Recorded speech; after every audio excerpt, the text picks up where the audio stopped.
Duke Spook. Great pate, but I got a motor if I'm gonna make it to that funeral. Apparently there might be crows outside just walking up a storm because they're so happy it's almost Halloween and they're so happy they're crows. So if that continues throughout the audio, I'm sorry. But yeah, this is Rotting Pumpkins by IIA. The farm near our house had a jack-o'-lantern pumpkin patch on Halloween. It was pretty cool to look at. A whole field filled with meticulously carved pumpkins with their grotesque faces glowing from the candlelight within. There was candy strewn about in little baggies, and kids of all ages visited either before or after they trick-or-treated to get some extra loot. We moved in across the street from that field a couple of years ago. At first we loved the idea of the pumpkin patch. It looked quite haunting, and it really spoke to the Halloween spirit in me and my wife. But when Halloween was over, the farmer didn't take the jack-o'-lanterns away. He left them to rot. I assumed it was to fertilize the ground for whatever crop he'd plant in the spring. It made sense that he wouldn't want all that organic material to go to waste. The problem was they'd attract animals. Animals and bugs. In the unseasonably warm November we had last year, the smell of the rotting gourds brought critters from far and wide to the field. And then when they were done eating, they'd wander the neighborhood. Being a small town, there was little anyone could do to stop the farmer, whose name was Reuben, from doing what he wanted on his own property.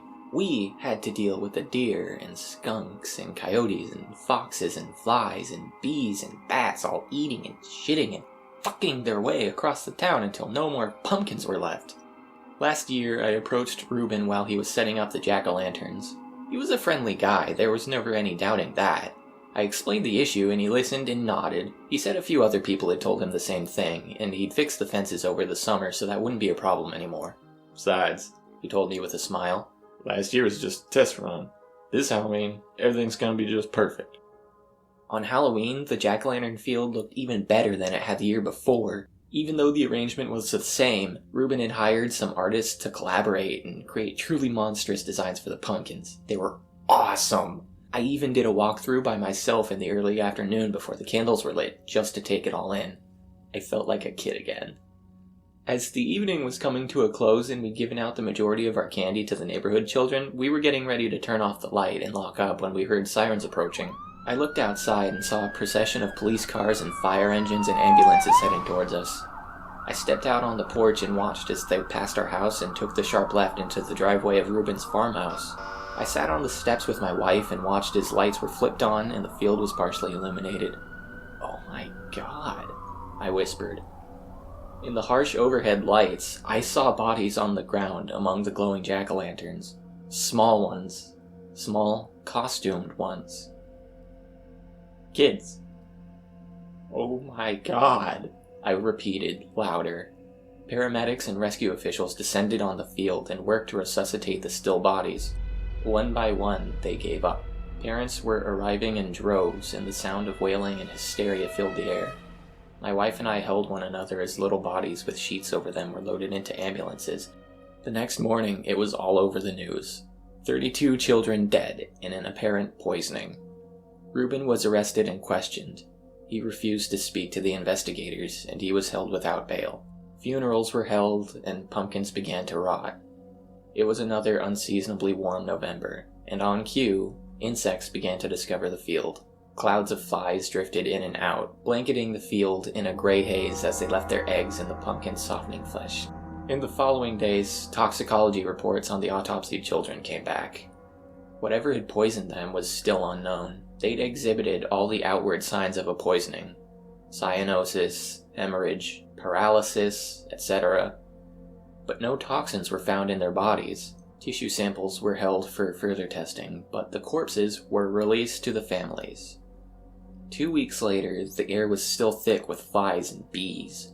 We still hadn't had a frost, and things crawled and flew and feasted on the pulpy remains of the jack-o'-lanterns. From the house, I could see their deformed, hideous faces which no longer evoked a feeling of holiday fun. They were faces that mocked the dead. The incredibly warm autumn continued, 20 degrees above average, according to the weatherman. Flowers were blooming, and the cherry trees had blossomed a full 5 months ahead of time. The pumpkins were still there, but mostly formless. having succumbed to rot in the ravenousness of vermin.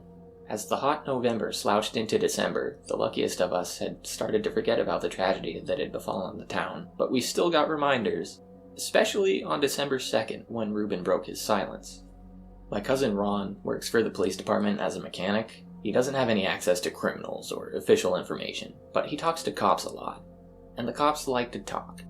Ron came over on the 2nd before any news had gotten out about what Reuben was saying. It was clear he was uncomfortable. Lillian and I sat and listened while Ron relayed what his buddy had learned from the detective. The Reuben I knew was nothing like the man being described by my cousin. He blanketed himself with cuts and scars of indecipherable symbols and words. Every inch of his flesh was carved or mutilated in one way or another, something he'd done with his fingernails over the course of the time he was in jail. The detectives learned that Reuben was ready to talk when he began to scream the names of each dead child. Just after midnight on the 2nd, he shouted each first, middle, and last name until his voice was hoarse. Detectives stood on either side of his cell and transcribed what he said. They didn't understand most of it, but it was still better than nothing. The main takeaway was a date and time, December 5th, 11 p.m. No one could figure out what he meant by it, so there was a lot of speculation. All the police could do was park a unit over by the farm overnight, just in case he had something planned. On the 5th, I sat with Lillian and Ron on the front porch and stared at the black field in front of us. 11 p.m. came, and nothing happened. We waited for a few minutes. I saw the cop across the street standing next to his car smoking a cigarette. As we were getting ready to go inside, I saw something flicker in the field. A tiny flame. "Look," I told the others and pointed. They saw it too. More flickers came into view. "Hey!" I yelled to the cop, and kept pointing at the field. The cop snuffed out his cigarette and walked around to the barn to take a look. He got to the side of the field, then raised his radio to call for backup. As we watched, the flickers intensified, as if they were from new candles that had finally started properly burning their wicks after sputtering and threatening to go out. After only a couple minutes, more police cars arrived. I got up, started to cross the street. I needed to see what was going on. "Don't," said Lillian as she grabbed my hand. But I shrugged her off and headed towards the fence. I heard Ron walking behind me. The police arrived and lit the field up with their searchlights. We could see the rotting pumpkins sitting in the field, all with single candles sticking out of them. They were shaking. One by one, candles fell and hit the dry straw. The straw ignited. Police officers called for emergency assistance from the fire department, but there was no chance they'd get there in time. The fire began to rage. Entombed in flame, the rotten pumpkins started to burst. Only after their pulpy bodies had disintegrated did we see what was inside. "Oh my fucking god," Ron half whispered, half prayed. In the place of each pumpkin, there was a small, human-shaped thing sitting with its head down and its knees clutched to its chest. The heat intensified further and I backed up, but I still saw it all. One by one, the things rose on sturdy legs and stood erect. They were growing, and soon they reached the size of the children who had died.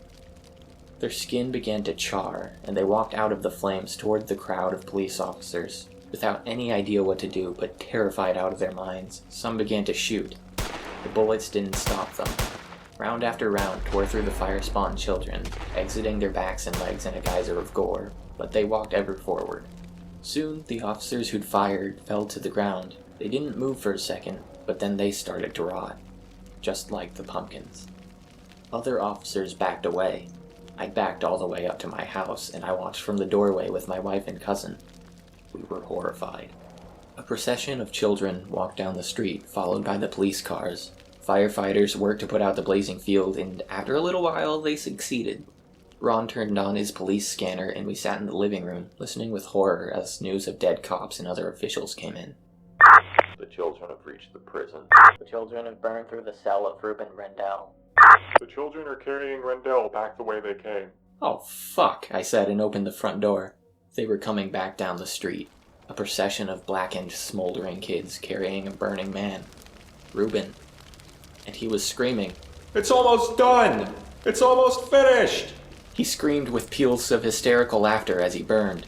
The children carried him to the field and placed him in the center. They then placed themselves in the same spots as the pumpkins from which they'd emerged. Most had gone out, while some still glowed with dull red fire. Before Reuben burned to death, he unleashed one final scream. Please accept this offering. Is this enough? Is this what you needed? See me through! See me through! There was no sound from him after that final word. Nothing but the crackling of dying flames. The following days were a whirlwind of investigations, media visits, and speculation. No one knew what happened.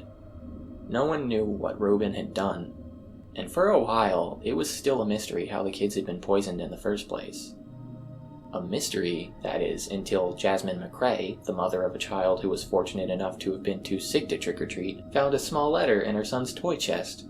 It read, For a special night of Halloween fun, draw this little picture on a piece of paper and swallow it. Then come to Farmer Reuben's pumpkin patch to trick-or-treat. You will never, ever want to leave. The picture was of an inverted star, a pentagram.